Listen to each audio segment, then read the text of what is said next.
Hello नमस्ते, स्वागत है आप सभी साथियों का एक बार फिर से एनएस शिक्षा परिवार में। साथी मैथ का एसएससी जीडी का मैथ का शानदार प्रैक्टिस सेट है। पहला क्वेश्चन आपके स्क्रीन पे है, बताएंगे क्या होगा इसका राइट आंसर। अगर आप हमारे चैनल पे नए हैं तो चैनल को सब्सक्राइब करके वीडियो लाइक शेयर जरूर करें। यहाँ पे दिया हुआ है एक धनराशि चक्रवृद्धि ब्याज की दर से 2 वर्ष में इतनी हो जाती है और 3 वर्ष में यहाँ पे इतना बताया गया, तो ब्याज की दर हमें बताना है कितना होगा ब्याज की दर।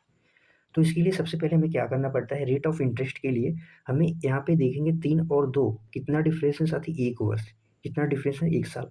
तो 1 साल का जो डिफरेंस है वो कितना आ रहा है अमाउंट में हमें देखना पड़ेगा। तो 13,310 में से 12,100 जब माइनस करेंगे तो साथी कितना आ जाएगा, बताएंगे कितना आएगा।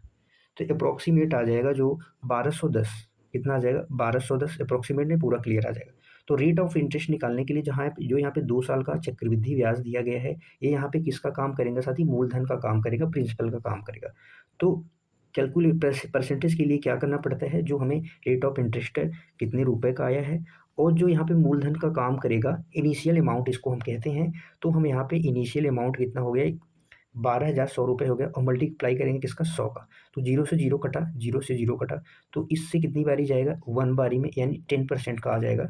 10% का आ जाएगा rate of interest. Rate of interest कितना आ गया, 10% का आ गया।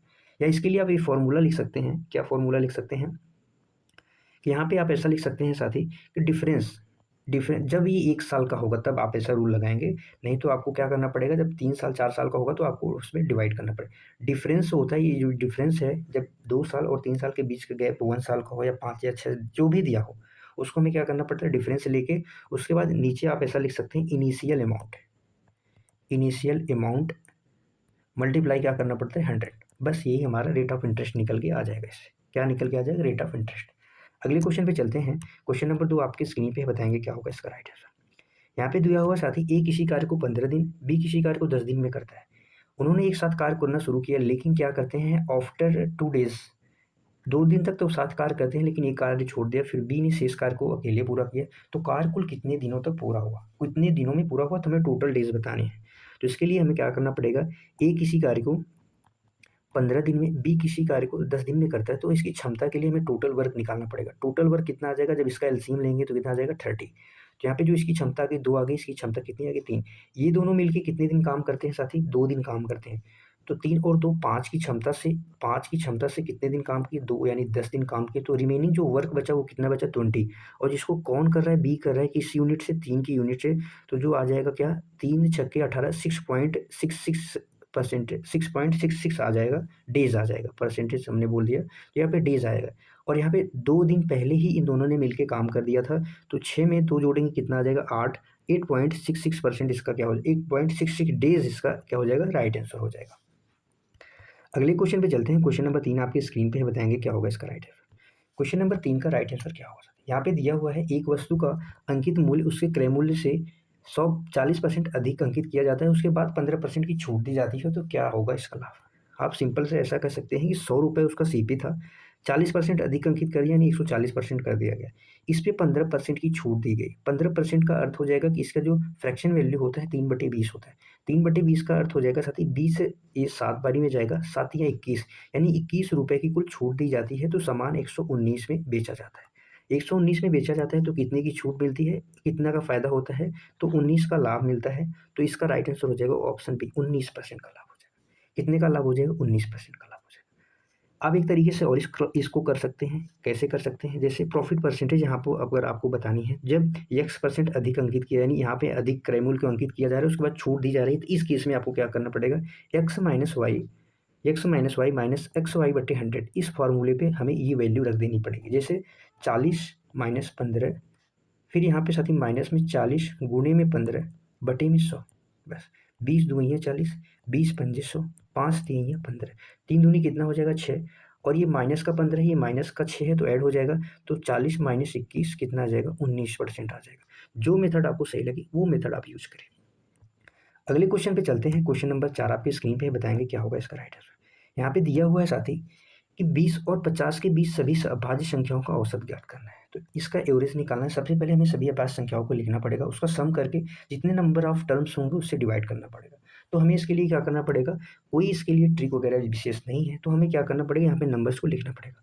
जो प्राइम नंबर होते हैं वो क्या होते हैं साथी, वो डिविजिबल होते हैं या तो खुद से या तो 1 से डिविजिबल होते हैं। तो सबसे पहले जो प्राइम नंबर होगा इसमें यहाँ पे 23 आ जाएगा।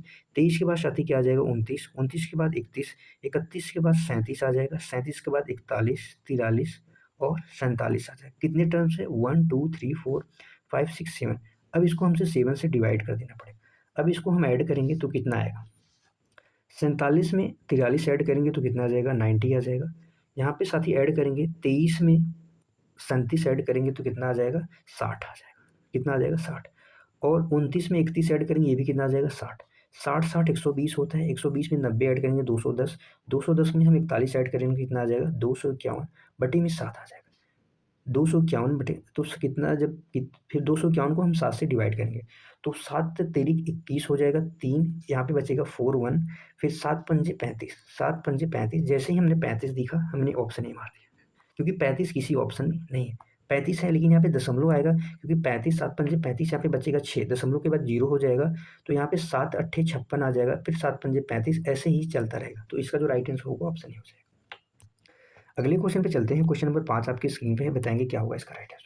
यहाँ पे दिया हुआ है साथी, यदि एक गोले if the radius of a sphere in increase by 20%, then by what percentage will be the volume of increment. यहाँ पे जो गोले की त्रिज्या 20% की वृद्धि की जाती है तो आयतन में कितने प्रतिशत की वृद्धि होगी। जो आयतन का फॉर्मूला होता है वो क्या होता है, 4/3 pi r cube, pi r cube होता है। तो यहाँ पे जो रेडियस होगी वो साथी क्या होगी, 3 टाइम्स इंक्रीमेंट होगा, 3 टाइम्स इसमें क्या होगा, वृद्धि होगी। तो 20% की जो फ्रैक्शन वैल्यू होती है वो क्या होती है, 1/5 होती है। यानी एक बार 5 से क्या होगा, 6 होगा, फिर 5 से क्या होगा, 6 होगा, फिर 5 से क्या होगा, 6 होगा। जब हम इसको कैलकुलेट करेंगे तो 125, 5 का 3 टाइम मल्टीप्लाई 125, 6 का 3 टाइम मल्टीप्लाई क्या होता है, 612। इसलिए मैं आपको बताता हूँ साथ ही, यहाँ पे आपको कम से कम 20 तक तो स्क्वायर क्यूब आसानी से याद होना चाहिए। तो यहाँ पे 5 का क्यूब इतना हो, कितनी का इंक्रीमेंट हुआ है, यहाँ पे देखें कितने प्रतिशत की वृद्धि हुई। तो यहाँ पे जब माइनस करेंगे तो कितना आ जाएगा, 91 आ जाएगा। 90 का इंक्रीमेंट होता है कितने में, 125 में। गुणा करेंगे किसका, 100 का, परसेंटेज के लिए। तो 25 पंजे 25 चौके 100, 25 पंजे 25 चौके 100। जब इसको कटाएंगे तो 5 से 18 25 90 होता है, बचेगा 1, दशमलव बढ़ा के 0 उतारेंगे तो 18.2 आ जाएगा। 18.2 को जब 4 से मल्टीप्लाई करेंगे तो 72.8 आ रहा है, 72.8% आ जाएगा कि इतने परसेंट की वृद्धि हुई, इंक्रीज हुआ वैल्यू। अगले क्वेश्चन पे चलते हैं। क्वेश्चन नंबर 6 आपकी स्क्रीन पे है, बताएंगे क्या होगा इसका राइट आंसर। यहाँ पे साथ ही दिया हुआ है कि 150 मीटर लंबी ट्रेन है जो 54 किमी प्रति घंटे की चाल से चल रही है, एक पुल को 30 सेकंड में पार करती है। तो पुल की लंबाई, जब साथ ही ट्रेन अपनी भी लंबाई को पार कर रही है और एक अपने पुल की, अपने साथ साथ उस पुल की लंबाई पार कर रही है 30 सेकंड में, तो यहाँ पे हमें डिस्टेंस निकालना पड़ेगा कि ट्रेन के द्वारा टोटल चली गई दूरी कितनी है, क्योंकि ट्रेन उसमें अपनी लंबाई और पुल की लंबाई को क्रॉस कर रही है। तो जो डिस्टेंस होगा वो क्या होता है साथ ही, चाल गुणा समय होता है। तो यहाँ पे जो चाल है वो कितना है, 54 किमी, और यहाँ पे टाइम जो दिया है सेकंड में दिया है, तो हम चाल को क्या करेंगे, मीटर प्रति सेकंड में चेंज करेंगे। मीटर प्रति सेकंड में, मीटर प्रति सेकंड में चेंज करने के लिए 5/18 से गुणा करना पड़ता है। तो हम इसमें 5/18 से गुणा करेंगे, इंटू करेंगे 30 सेकंड दिया हुआ है तो 30 सेकंड का, बस हमें इसको सॉल्व कर लेना। तो 18 तिहाइयाँ कितना होता है, 54 होता है, 5 तिहाई 15 तिहाई 45, यानी उसके द्वारा, ट्रेन के द्वारा चली गई टोटल दूरी 450 मीटर है, जिसमें इंक्लूड है खुद की लंबाई और पुल की लंबाई। तो खुद की लंबाई यहाँ पे दिया हुआ है 150 है, तो माइनस करने के 300 आ जाएगा। 300 जो आ जाएगा साथ ही, यही हमारा राइट आंसर हो जाएगा, क्योंकि पुल की लंबाई पूछी है, ब्रिज की लंबाई पूछी है, तो ऑप्शन ए सही हो जाएगा। अगले क्वेश्चन पे चलते हैं। क्वेश्चन नंबर 7 आपकी स्क्रीन पे दिया हुआ है, बताएंगे साथ ही क्या होगा इसका राइट आंसर। यहाँ पे दिया हुआ है दो संख्याओं का अनुपात, यहाँ पे शायद दिया हुआ है दो संख्याओं का अनुपात 3:4 में है, तो उनका जो एचसीएफ है वो 4 है, तो एलसीएम क्या होगा, एलसीएम क्या होगा। तो यहाँ पे अगर 3 और 4 का हम आपस में मल्टीप्लाई करते तो 12, और 12 का मल्टीपल साथ ही यहाँ पे चेक करें तो सारे ऑप्शन मल्टीपल है, तो हम ऑप्शन से नहीं कर सकते। जो एलसीएम होता है, एलसीएम ज्ञात करने के लिए साथी क्या करना पड़ता है, संख्या, सबसे पहले हम संख्या पता करेंगे। हमने कहा साथी जो एलसीएम एचसीएफ है हमारा, एचसीएफ होता है ये संख्याओं का ही एचसीएफ है। तो एचसीएफ क्या होता है, संख्या निकालने के लिए एचसीएफ से हम इन अनुपात में गुणा करेंगे। 3:4 में है तो हम इसमें 4, इसमें भी 4 से मल्टीप्लाई कर दें तो क्या आ जाएगा, ये 12 आ जाएगा, एक संख्या 12 आ जाएगी, एक संख्या 16 आ जाएगी। इसका जो एचसीएफ होता है वो 4 होता है। एचसीएफ क्या हो जाएगा 4। और जब इसका हम एलसीएम लेंगे 12 और 16 का, तो इसका जो एलसीएम लेंगे वो क्या आ जाएगा 48 आ जाएगा। ऑप्शन बी करेक्ट हो जाएगा। इसका एलसीएम लेंगे तो क्या आ जाएगा 48 आ जाएगा। समझ में 48 कैसे आ गया? आप जैसे देखिए यहाँ पे साथी ये किसका मल्टीपल है 3 इंटू 4 का मल्टीपल है, ये किसका है 4 इंटू 4 का है, 4 इंटू कितने का है 4 का है। एलसीएम लेना तो आपको पता ही होगा कि एलसीएम कैसे लेते हैं। तो यहाँ पे जब हम यहाँ पे 3 लेंगे, 1 4 ये ले लेंगे, कितना हो गया, फिर 1 4 ये ले लेंगे, तो क्या होगा 12 से भी नंबर मल्टीपल होना चाहिए, 16 से भी नंबर मल्टीपल होना चाहिए। तो ये 12 से तो मल्टीपल 12 है लेकिन 16 से नहीं है, ये 12 से है लेकिन 16 से नहीं है, ये क्या है 12 से लेकिन 16 से नहीं है, तो एक ही ऑप्शन बचता है। तो इस हिसाब से भी आप कर सकते हैं, इस हिसाब से भी आप कर सकते हैं। अगले क्वेश्चन पे चलते हैं। क्वेश्चन नंबर 8 आपकी स्क्रीन पे है, बताएंगे क्या होगा इसका राइट आंसर। क्वेश्चन नंबर 8 आपकी स्क्रीन पे है, बताएंगे साथी क्या होगा फटाफट से इसका राइट आंसर। यहाँ पे दिया हुआ है एक ही व्यक्ति ₹8 में 10 वस्तु खरीदता है और ₹10 में 8 वस्तु बेचता है, तो उसका लाभ प्रतिशत क्या होगा? क्या होगा उसका लाभ प्रतिशत? इस केस में आपके सामने कई सारे मेथड हैं, आप किस तरीके से एफर्ट करते हैं। ₹8 में 10 की दर से खरीदता है, ₹10 में 8 की दर से बेचता है। जब यहाँ पे साथी क्या हो, एक बार रेट जो हो यहाँ पे उल्टा कर दिया जाए, एक रेट और वस्तु को अपोजिट एक बार इतने में खरीदता है जो रेट से, फिर वहाँ पे उतनी रेट में उतनी वस्तु हो जाए, तो क्या करेंगे सीधा क्रॉस मल्टीप्लाई कर देंगे। क्रॉस मल्टीप्लाई करेंगे तो 8 से 8 का मल्टीप्लाई करेंगे कितना आ जाएगा 64 आ जाएगा, और 100 से 100 मल्टीप्लाई करेंगे तो 10 से 10 मल्टीप्लाई करेंगे तो क्या आ जाएगा 100 आ जाएगा। तो कितने का प्रॉफिट होता है साथी 36 का होता है प्रॉफिट। कितने में होता है 64 में, गुणा करेंगे किसका 100 का। बस इसको हम सॉल्व कर लेंगे, क्या आ जाएगा हमारा आंसर। जब 4 से मल्टी डिवाइड करेंगे तो 4 9 36, 4 से 16 बारी, फिर 4 से ये 4 बारी में, 4 से ये 25 बारी में, 25 9 कितना होता है 225 होता है, डिवाइड बाई 4 करेंगे तो 4, तो आएगा क्या आंसर 4 पंजे 20, 4 पंजे 20 आ गया, फिर बचेगा 25, 4 छंगे 24.25% के आसपास आ जाएगा। तो जिसका राइट आंसर हो जाएगा ऑप्शन सी हो जाएगा। क्या हो जाएगा ऑप्शन सी हो जाएगा इसका राइट आंसर। एक तरीके से साथी और इसको आप कर सकते हैं, कैसे कर सकते हैं, ₹8 की दर से 10 वस्तु खरीदा, ₹10 की दर से 8 वस्तु खरीदा। तो यहाँ पे वस्तुओं की संख्या हम जब बराबर करेंगे तभी हमें प्रॉफिट और लॉस का पता चलेगा। वस्तु 10 है और ये 8 है, इक्वल करने के लिए हम यहाँ पे क्या कर रहे हैं साथी, आप किसी भी संख्या से इक्वल करने के लिए गुणा कर सकते हैं। हम यहाँ पे 8 से गुणा कर रहे हैं, हम यहाँ पे 10 से करें, 10 से करेंगे तो जो नया रेशियो निकल के आएगा, 10 से करेंगे तो ये 64 हो जाएगा, 10 से करेंगे तो ये 100 हो जाएगा, बाकी ये 80 और ये 80 क्या हो जाएंगे बराबर हो गए। ₹64 हमने इन्वेस्ट किया, ₹100 हमें प्रॉफिट मिला, तो कितने का प्रॉफिट हो गया 36 का, 36 का प्रॉफिट हो गया, कितने पे हो गया 64 पे, गुणे करेंगे 100 का। जब हम इसको सॉल्व करेंगे तो 56.25% आ जाएगा इसका राइट आंसर। अगले क्वेश्चन पे चलते हैं। क्वेश्चन नंबर 9 आपके स्क्रीन पे है, बताएंगे क्या होगा इसका राइट आंसर। क्वेश्चन नंबर 9 आपके स्क्रीन पे है, बताएंगे। बहुत आसान क्वेश्चन है। ए और बी की गति का अनुपात यहाँ पे दिए रखा है 3:1। यदि ए को एक निश्चित दूरी करने में बी से 20 मिनट अधिक लगते हैं तो ए द्वारा लिया गया समय क्या होगा। ए द्वारा लिया गया समय, गति का अनुपात यहाँ पे दिया गया है, किसका अनुपात साथी, स्पीड, स्पीड का जो है समय दे रखा है। तो यहाँ पे जो जो स्पीड का रेशियो है ए माइनस ए रेशियो बी का 3:5 में, ये क्या है साथी स्पीड का रेशियो है। और इसका उल्टा क्या होता है, इसका उल्टा होता है टाइम, इसका उल्टा क्या होता है टाइम, तो ये 5:3 आ जाएगा। इसका अंतर 2 होता है, 2 का अंतर क्या दिया है 20 दिया है, तो एक का जो अंतर होगा 10 होगा, तो ए की वैल्यू बतानी है तो गुणा 10 हो जाएगा, तो क्या आ जाएगा 50। ऑप्शन बी करेक्ट हो जाएगा, 50 ऑप्शन बी क्या हो जाएगा साथी करेक्ट हो जाएगा। यहाँ पे हम मल्टी ऑप्शन से भी जा सकते हैं, लेकिन 5 का मल्टीपल यहाँ पे ढेर सारे ऑप्शन दे रखे हैं, तो इसलिए हमें क्या करना पड़ेगा वैल्यू से निकालना पड़ेगा। जो स्पीड होता है वो किस, स्पीड क्या होता है साथी टाइम का उल्टा होता है, स्पीड टाइम का उल्टा होता है, टाइम स्पीड का उल्टा होता है। अगले क्वेश्चन पे चलते हैं। क्वेश्चन नंबर 10 आपकी स्क्रीन पे है, बताएंगे क्या होगा इसका राइट आंसर। यहाँ पे साथी दिया हुआ है, यहाँ पे दिया हुआ है 20% और 10% की दो क्रमिक छूटों के बराबर एकल छूट ज्ञात करना है। इसके लिए आपको सक्सेसिव डिस्काउंट का फॉर्मूला याद होना चाहिए, तो आसानी से आप कर सकते हैं। एक्स प्लस वाई इसका फॉर्मूला है, X plus Y minus X Y बटे 100। बस इस पर हमें ये वैल्यू रख देना है। 20 और 10 कितना हो जाएगा, ये जोड़ेंगे 30 हो जाएगा, माइनस 20 इंटू 10 बटे में 100 हो जाएगा। 0 से 0 0 से कटा, तो 30 में से 2 घटेगा तो कितना आ जाएगा 28% क्या हो जाएगा इसका राइट आंसर हो जाएगा ऑप्शन सी। वरना आप फ्रैक्शन से करते रह जाएंगे, फ्रैक्शन से भी आ जाएगा। 2% की छूट यानी 20% का अर्थ होता है साथी 1/5, 10% का होता है 1/10, क्या होता है 1/10, तो यानी 5 से 4 हुआ, फिर 10 से क्या हो गया 9 हो गया, यानी 50 से कितना हो गया 36 हो गया। कितने का छूट मिला साथी 14 का, कितने में 50 में, गुणे करेंगे 100 का, तो 50 दूना 14 दूना 28, तो 28% आ जाएगा। अगले क्वेश्चन पे चलते हैं। क्वेश्चन नंबर 11 आपके स्क्रीन पे है। क्वेश्चन नंबर 11 आपके स्क्रीन पे है। सॉल्व करेंगे साथी, क्या होगा इसका राइट आंसर। यहाँ पे दिया हुआ है 72 divide by 9 plus 5 plus 3 minus 20। बहुत आसान है। जब इसको हम यहाँ से काटेंगे, 72 को 9 से में भाग लगाएंगे तो 8 बारी में जाएगा, और जब इसको हम ऐड करेंगे तो कितना आ जाएगा, 8 माइनस 20। 8 अठाई 64, 64 में से 20 गया 64, ऑप्शन ही करेक्ट हो जाएगा। अगले क्वेश्चन पे चलते हैं। क्वेश्चन नंबर 11 आपके स्क्रीन पे है। बताएंगे साथी क्या होगा इसका राइट आंसर। यहाँ पे दिया हुआ है एक त्रिभुज के आधार में, एक त्रिभुज के आधार में 10% की वृद्धि की जाती है और ऊंचाई में 10% की कमी की जाती है, तो कुल क्षेत्रफल में परिवर्तन क्या होगा। कुल क्षेत्रफल में परिवर्तन, यहाँ पे साथी जो इसका बेस होता है, क्षेत्रफल होता है, लंबाई और चौड़ाई, एक लंबाई और एक चौड़ाई होता है। तो यहाँ पे हमें हेडेक लेने की कोई आवश्यकता नहीं। जब एक बार क्या हो जाए, सेम परसेंटेज की वृद्धि की जाए और सेम परसेंटेज की कमी की जाए, तो इस केस में हमेशा क्या होता है, हमेशा कमी होता है। और कमी एक ही ऑप्शन में दे रखा है, ऑप्शन सी। बिना सवाल किए हम ऑप्शन सी लगा सकते हैं। कैसे करेंगे, इसका फॉर्मूला था एक्स स्क्वायर बटे 100, बस यही करना पड़ता है। यानी 10 का स्क्वायर कितना हो जाएगा, 100 बटे में 100, यानी क्या आ जाएगा 1%। 1% की कमी हो जाएगी, 1% डिक्रीज हो जाएगा, ऑप्शन ही करेक्ट हो जाएगा। क्या हो जाएगा, ऑप्शन है।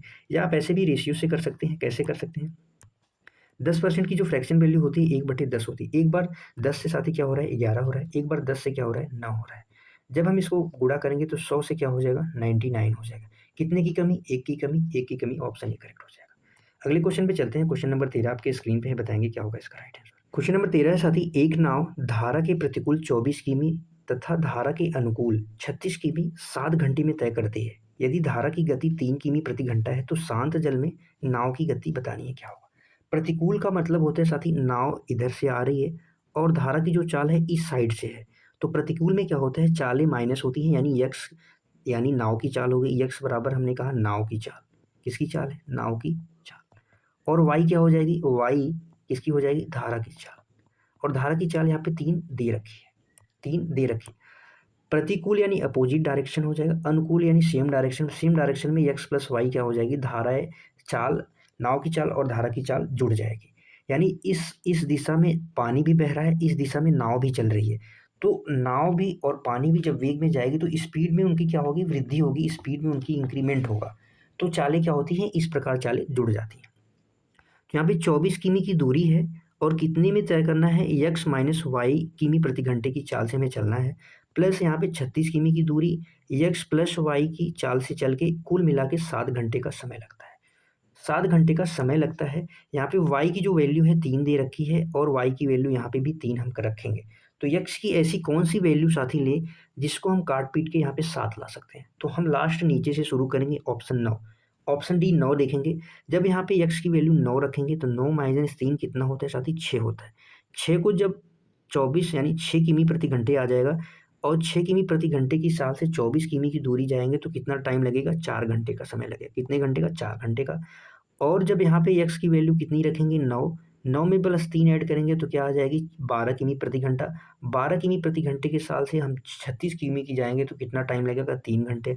इधर 4 घंटे जाने में, इधर 3 घंटे आने में, तो कुल मिला के 7 घंटे। यानी हमारा जो ऑप्शन हमने डी चूज़ किया था वही क्या हो गया, हमारा राइट आंसर हो गया। इस प्रकार से आप आसानी से कर सकते हैं। नहीं तो आपको इक्वेशन बनाना पड़ेगा, इधर से इसको मल्टीप्लाई करो, इसको मल्टीप्लाई करो, तो फिर एक्स स्क्वायर वैल्यू आ जाएगा, फिर आपको वही तोड़ते रहो। तो इस हिसाब से आपको मैं समझता हूँ कि आसानी से कर सकते हैं।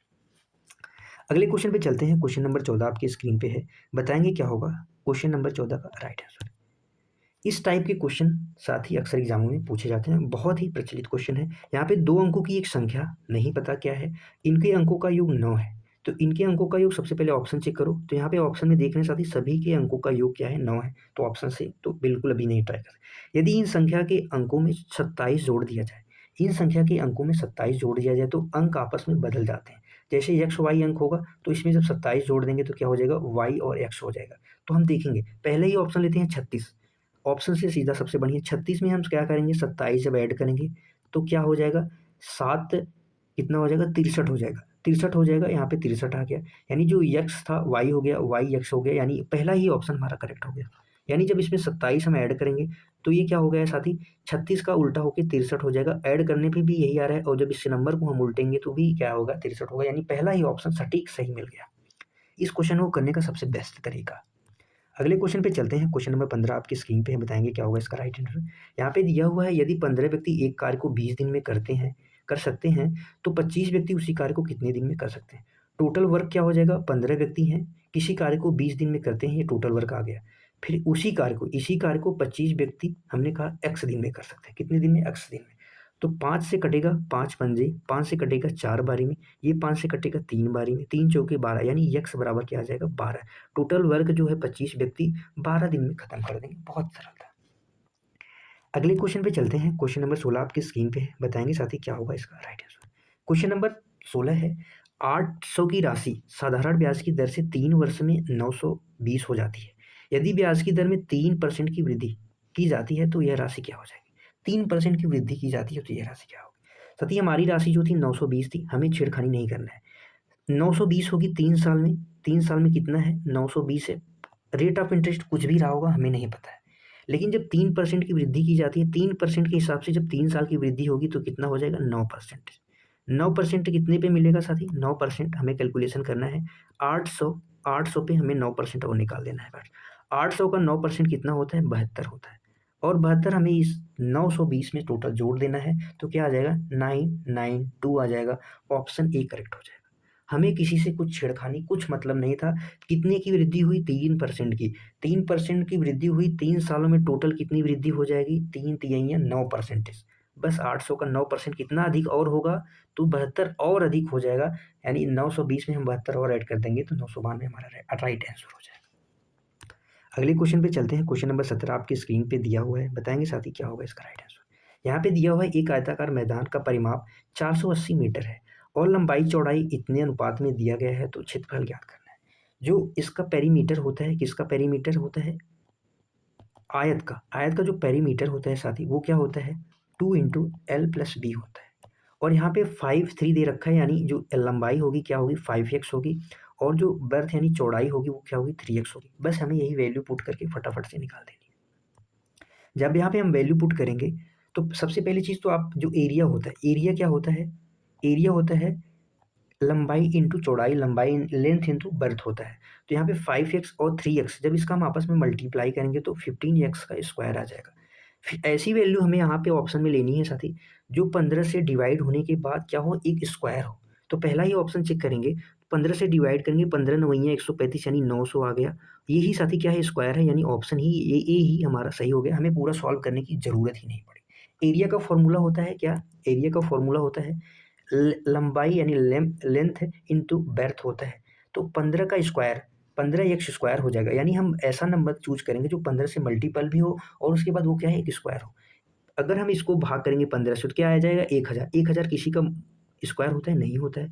इसको जब भाग करेंगे 115 8 120 ये 800 आ जाएगा, ये भी स्क्वायर नहीं होता। इसको भाग करेंगे तो 15 नवैया 135 हो जाएगा, बचेगा 9, 15 नवैया 135, 15 छक्का 960 आ जाएगा, और 960 भी किसी का स्क्वायर नहीं होता, तो ऑप्शन ए करेक्ट हो जाएगा। हम सॉल्व कर लेते हैं इसको, कैसे आएगा क्वेश्चन। यहाँ पे दे रखा है सबसे पहले तो पेरीमीटर जो है यहाँ पे इसको सॉल्व करेंगे तो 2 आ जाएगा, इंटू में एल प्लस बी कितना होता है 5 3 8, 8x आ जाएगा। 8x की वैल्यू कितनी दे रखी है 480। तो x की वैल्यू निकालेंगे तो 8 दूनी 16, 16 से जब ये काटेंगे तो 16 3 48, यानी x की जो वैल्यू आ गई क्या आ गई 300 आ गई। तो बस यहाँ पे x की वैल्यू रख देनी है, तो 15 इंटू एक्स का स्क्वायर यानी 930 का स्क्वायर यानी 900 हो जाएगा, 15 नवैया 135 हो जाएगा, डबल जीरो चिपका देंगे, ऑप्शन ए करेक्ट हो जाएगा। अब बाकी बेहतरीन तरीके से टाइम बचाते हुए आप ऐसे ही कर सकते हैं। अगले क्वेश्चन पे चलते हैं। क्वेश्चन नंबर 18 आपकी स्क्रीन पे है। यहाँ पे बताना है साथ ही आपको फोर्थ प्रोपोर्शनल आपको बताना है, चतुर्थ अनुपात क्या होता है। इसका जो फॉर्मूला होता है वो क्या होता है, इसका फॉर्मूला बहुत आसान है। आप ऐसे कर सकते हैं 4/9 बराबर में 12/x ऐसे ही कर सकते हैं। तो 4 तिहाइयाँ 12, फिर आपस में मल्टीप्लाई कर देंगे, x बराबर 27 आ जाएगा। इसका राइट आंसर ऑप्शन बी हो जाएगा, इसका राइट आंसर ऑप्शन बी हो जाएगा।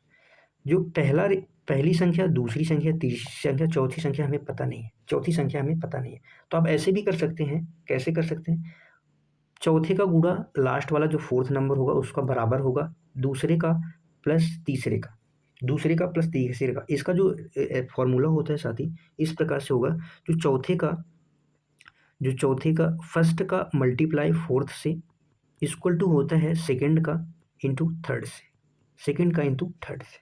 बस इसी पे आप रख देंगे, आंसर आ जाएगा। एक तरीका तो ये हो गया। इसका जो बेसिक फार्मूला होता है वो क्या होता है आपको बता देते हैं कि यहाँ पे 3 संख्या दे रखी, ये ए हो गया, ये बी हो गया, ये सी हो गया। जो फोर्थ प्रोपोर्शनल होता है एफ पी निकालने के लिए क्या होता है, बी इंटू सी अपॉन में 4, बस ये फार्मूला होता है। इस पर भी रखेंगे तो आप आसानी से निकाल सकते हैं। बी कितना है साथी, यहाँ पे 9 है, सी कितना है 12 है, बटे में क्या करना है 4, 4 से काटेंगे 12 को 3 बारी में जाएगा, 9 3 27 हो जाएगा।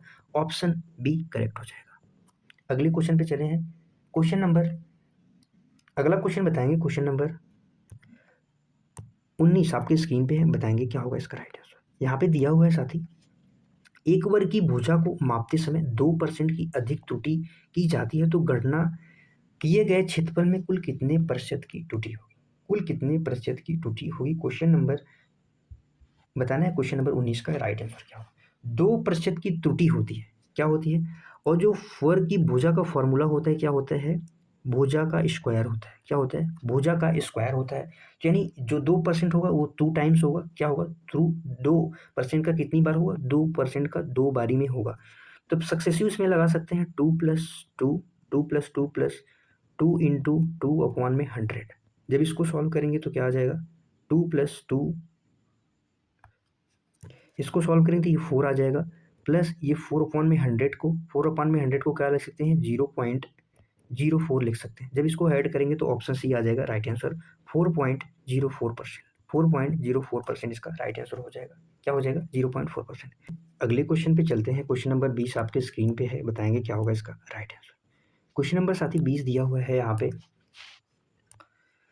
एक निश्चित राशि पर 2% वार्षिक के लिए 2 वर्ष के लिए 5% वार्षिक दर से चक्रवृद्धि ब्याज और साधारण ब्याज का अंतर 25 है, तो वह राशि ज्ञात कीजिए। वह राशि क्या होगी, आपको बताना है कि वह राशि क्या होगी। इसको करने के लिए बहुत सारे तरीके हैं। इसका एक फॉर्मूला है साथी, PR² बटे में 100 का स्क्वायर। ये क्या निकालने के लिए फॉर्मूला है साथी, क्या निकालने के लिए फॉर्मूला है, CI और SI का ये अंतर है। इससे आप प्रिंसिपल निकाल सकते हैं, CI/SI भी निकाल सकते हैं, कुछ भी निकाल सकते हैं। तो फॉर्मूले पे रखेंगे, प्रिंसिपल हमें पता नहीं है, CI/SI का अंतर पता है 25 है, और प्रिंसिपल हमें पता नहीं है, तो R कितना है 5 × 5 बटे में क्या करना है 100 × 100, बस 5 से 25 गया तो जो प्रिंसिपल आ जाएगा 10,000 आ जाएगा। प्रिंसिपल क्या आ जाएगा 10,000। ऑप्शन ए क्या हो जाएगा, करेक्ट हो जाएगा। एक तरीका और कौन सा है, आप ऐसे कर सकते हैं, जो 5% है, 5% है, इसका हम सक्सेसिव निकाल लेंगे। सक्सेसिव निकालेंगे तो क्या होता है, 5 × 5 बटे में 100 आएगा। इधर आ जाएगा 5 + 5 और इधर आएगा माइनस में 5 × 5 बटे 100। तो 5 5 कितना हो गया 10, माइनस में 5 × 5 = 25 यानी 0.025, 0. यहाँ पे क्या आ जाएगा 0.25 आ जाएगा। ये जो 0.25 है यही साथी इसका अंतर है, और इसकी वैल्यू कितनी दे रखी है 25। तो यहाँ पे 25 की वैल्यू कितनी हो जाएगी 200, 2500 हो जाएगी। 100% की वैल्यू यानी, तो यहाँ पे 100% की वैल्यू आ जाएगी 100 × 100, 100 × 100 यानी 10,000। ऑप्शन ए हो जाएगा, ऑप्शन ए हो जाएगा। एक तरीके से और लगा सकते हैं, जैसे हमने कहा साथी 100 रुपये क्या है, इसका कोई प्राइस है, वह राशि 100 रुपये है, मुझे नहीं पता, हमने मान लिया 100 है। इसका 5% निकालेंगे तो क्या आ जाएगा, इसका जब हम 5% निकालेंगे तो क्या आ जाएगा, 1 साल 5 ब्याज मिलेगा, अगले साल भी 5 ब्याज मिलेगा। 5 साल 5 ब्याज मिला एक साल, तो अगले साल 5 ब्याज मिला। इसके बाद साथी जब 5 पे भी अगले साल ब्याज मिलेगा तो कितने का ब्याज मिलेगा, कितने का ब्याज मिलेगा, जब 5 पे 5% के हिसाब से कैलकुलेशन करेंगे तो क्या आ जाएगा 0.25। यही CI/SI का अंतर है, और 25 की वैल्यू 2500 आ जाएगी। 100 की वैल्यू में गुणे 4 करेंगे तो ऑप्शन ए क्या हो जाएगा, करेक्ट हो जाएगा। आज के लिए बस इतना ही साथी, 20 क्वेश्चन थे। ये हमारा टेलीग्राम चैनल है, आप ज्वाइन कर सकते हैं क्लास के लिए। फिर मिलेंगे अगली क्लास में, तब तक के लिए बाय बाय साथी। थैंक यू सो मच, खुश रहिए, मस्त रहिए, पढ़ते रहिए। जय हिंद साथियों।